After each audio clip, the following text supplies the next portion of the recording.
لکڑہارا اور شہزادی کی کہانی۔ کیا ہو اگر ایک دن تمہارے جیسے ایک غریب لکڑہارے کو جنگل کے بیچوں بیچ ایک زخمی شہزادی مل جائے اور وہ تم سے ایک ایسا وعدہ کرے جو تمہاری پوری زندگی بدل دے۔ یہ کہانی ہے ایک عام انسان کی جس کا دل سب سے زیادہ حساس تھا۔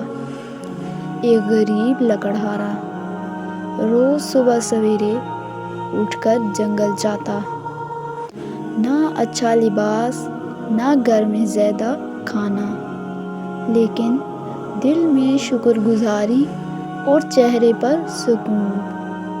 وہ ہمیشہ کہتا، جو میرا ہے اللہ دے گا، جو نہیں اس میں بھی کوئی بھلائی ہے۔ ایک دن بارش ہو رہی تھی، لکڑہارا لکڑیاں کاٹ رہا تھا کہ اچانک دور سے گھوڑوں کے 2 قدموں کی آواز سنائی دی۔ اس نے پلٹ کر دیکھا، ایک شہزادی زخمی حالت میں زمین پر گری ہوئی تھی، اس کے کپڑے پھٹے ہوئے، چہرے پر خوف کے آثار۔ لکڑہارا بھاگ کر گیا، اسے اٹھایا اور اپنی جھونپڑی میں لے آیا۔ شہزادی نے کمزور آواز میں کہا، میں محل سے بھاگ آئی ہوں، کسی پر بھروسہ نہیں کر سکتی۔ لکڑہارے نے کسی سے کچھ نہیں کہا، دن رات اس کی خدمت کرتا رہا۔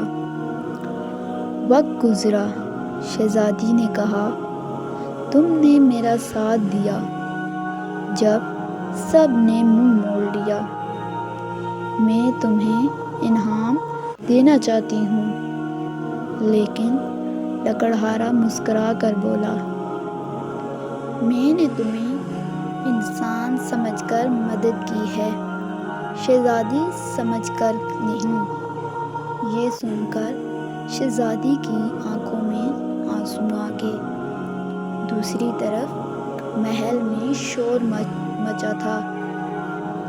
بادشاہ نے اعلان کیا، جو میری بیٹی کو زندہ سلامت واپس لائے گا اسے آدھی سلطنت دوں گا۔ جب سپاہی شہزادی تک پہنچے تو وہ بولی، مجھے جس نے بچایا وہ تمہارا دشمن نہیں بلکہ میری زندگی کا سب سے سچا دوست ہے۔ شہزادی نے لکڑہارے کو محل میں بلایا، بادشاہ کے سامنے کہا، ابا حضور، دولت یا طاقت نہیں، کردار سب سے بڑی دولت ہے۔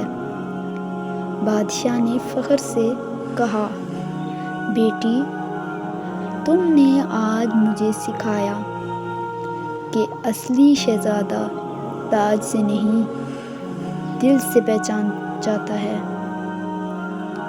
اور لکڑہارا محل کا مشیر بن گیا۔ زندگی میں انسان کی قیمت اس کی نیت سے ہوتی ہے، کپڑوں سے نہیں۔ کبھی کسی کی مدد اس کے عہدے کو دیکھ کر نہیں کرنی چاہیے، کیونکہ شاید وہی لمحہ تمہیں بادشاہ سے بھی بڑا بنا دے۔ یہ تھی آج کی ایک بہت ہی خوبصورت کہانی۔ امید ہے آپ کو اچھی لگی ہوگی۔ ملتے ہیں کسی اور ویڈیو میں، تب تک کے لیے اللہ حافظ۔